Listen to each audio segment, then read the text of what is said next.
Imagine discovering a plot hole so massive, it collapses the entire Elixir universe. Let's dissect the scene that broke the internet. The film begins with a family where Naz, her husband Rude, and their son are visiting her father's house. On the way, Rude reminds Naz to stay calm and be smart. Naz's anger stems from the fact that her father married her best friend, Karina.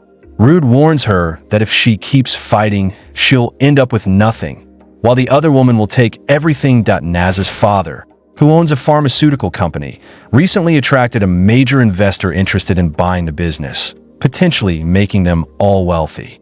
After much persuasion, Rude finally brings Naz to her father's house. Meanwhile, we see her father deeply engrossed in developing a revolutionary formula, one that could restore youth and even prevent death. When he finally finishes the serum, he drinks the entire bottle in one go. Within minutes, the transformation begins.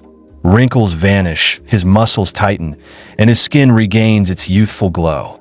Amazed by the results, he stares at his reflection, hardly believing what he's seeing. Overjoyed, he rushes to show Karina, who is stunned to see her husband decades younger. He tells her about his creation, claiming it will make them rich since every pharmaceutical company will want it. But what he doesn't realize is that the serum is already harming him. A wound begins to form on his back, spreading rapidly. Later that day, Naz, Rude, and their son arrive. Karina greets them, but Naz ignores her completely. The atmosphere turns tense. Naz's son, Rahan, greets Karina kindly, but Naz pulls him back, warning him not to touch or take anything from her. Inside, Naz's lazy brother is seen playing games, unconcerned about their father's remarriage. When everyone gathers in the living room, Naz's father walks in, now looking 20 years younger. The family is speechless. He doesn't explain his sudden transformation, but shocks them again by announcing he's no longer selling the company. Everyone is frustrated, but he insists that his new creation, the Serum of Immortality, will make their company the most successful in the world. Karina begs him to retire as promised, but he laughs it off, saying he's young again and wants to enjoy life. Naz loses her temper, accusing him of destroying their lives. During the argument, her father starts sweating and clutching his stomach in pain. His body begins to mutate, holes form in his skin, his veins bulge, and blood pours from his mouth. Moments later, he collapses dead. Just as the family grieves, his body twitches. He stands up again, no longer human, but a terrifying zombie. Before anyone can react, the servant rushes in, only to have his throat torn open by the zombified father. The chaos spreads when an investor, who had just arrived for a meeting, gets attacked and infected. As the violence escalates, Naz's brother uses a bow and arrow to stab the creature through the head, killing him instantly. But the infection doesn't stop. The bitten investor flees in his car, spreading the virus further. Soon, the dead servant rises as a zombie and attacks other house staff. One by one, they turn, and the infection rapidly takes over. Naz and her brother try to escape, but find zombies everywhere. Outside, a half-crushed zombie girl crawls after them, and bang, Naz's brother runs her over with his car, though she still clings to life. Meanwhile, Karina, Rude, Rahan, and others attempt to flee, but are chased by hordes of zombies. A nearby wedding becomes the epicenter of a massacre after the infected investor crashes his car into the venue.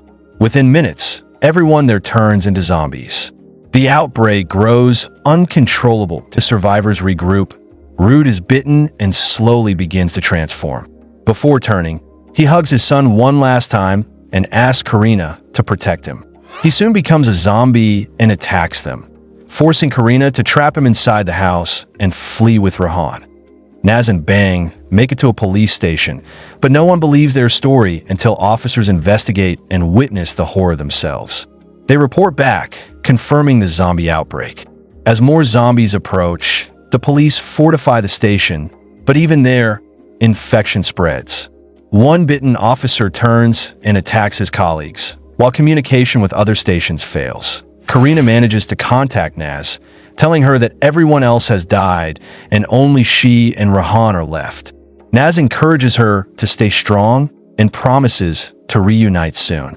The police prepare for a final stand, arming themselves and firing at the approaching zombies. But gunfire only draws more of them.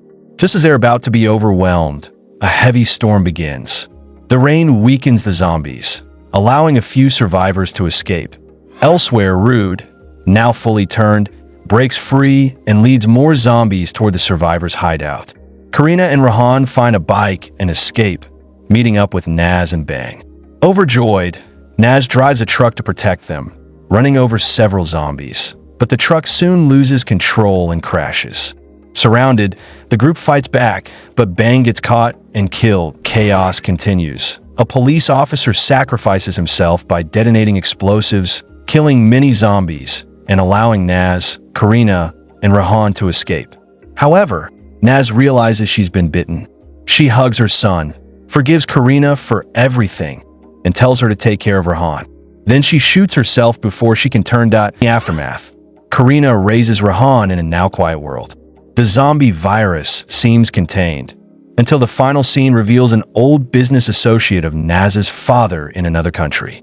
He uncaps a bottle of the same serum and drinks it, hinting that the nightmare is about to begin again. That Elixir, the biggest plot hole, lies in the serum itself. Naz's father drinks the entire formula, instantly regaining his youth, but later, others who come into contact with even a drop of his infected blood turn into zombies. The film never explains how a life-restoring serum suddenly mutates into a virus that causes decay and death. If the serum was meant to heal cells and prevent aging, it shouldn't logically cause infection or spread through bites. This contradiction breaks the story's internal logic. Instead of functioning like medicine, it behaves like a biological weapon. With no scientific or narrative bridge between the two, that inconsistency isn't just a minor flaw.